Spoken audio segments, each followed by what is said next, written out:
Ano ang pinaka-epektibong pangkontra sa stroke at heart attack? So simula na nagtrabaho ko sa emergency room, hindi nawawala ng kaso ng dalawang ito. Heart attack at saka stroke, heart attack, stroke. So lagi-laging ganito. Very common sa emergency room.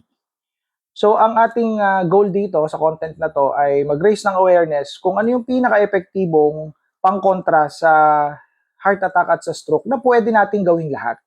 Ito ay ang pag-monitor ng blood pressure. Kapag minomonitor mo ang blood pressure mo, nalalaman mo kung nasaan na ang iyong range, nasaan ka na.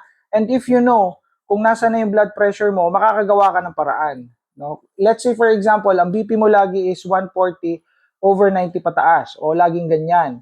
No? So, what you're going to do, since alam mo na to, na lagi mong nakikita na ganito, minsan na lang bumaba, talagang laging ganon, so, kailangan mo nang pumunta sa doktor. So, hindi mo magagawa yon kapag hindi mo alam ang BP mo. So, that's the logic of that.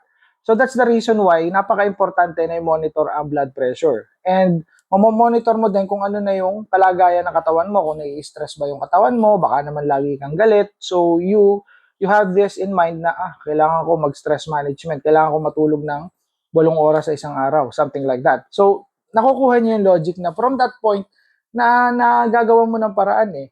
But if you don't have this, no, this knowledge or this information, so what will happen? 'Di ba? So wala eh, walang mangyayari eh. Hindi mo magagawa ng paraan.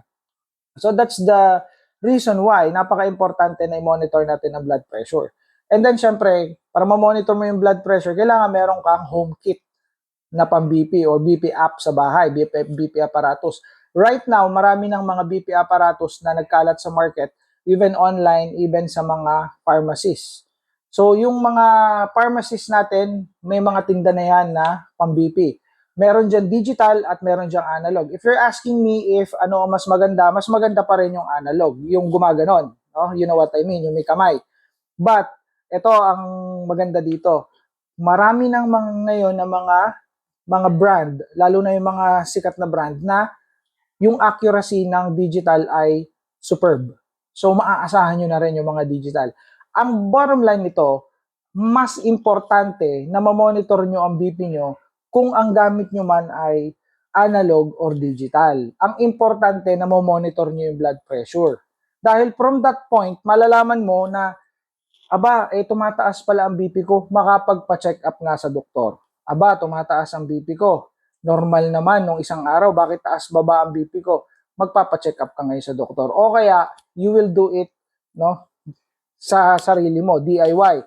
So, stress management, tulog ka ng 8 oras sa isang araw, bawas sa maaalat, mag-diet ka, so on and so forth, mag-exercise ka. So, nakukuha niyo yung logic na once you know your range, once you know your BP, na monitor mo yung BP, meron kang intervention or action na nakikreate sa mind mo by planning na, ang aking BP pala ay ganito.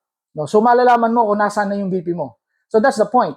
Once you know where your BP are, then makakapaggawa ka ng intervention or action para sa sarili mo, para maalagaan mo yung sarili mo. So, this is part of self-care. And this is part of prevention ng stroke at heart attack.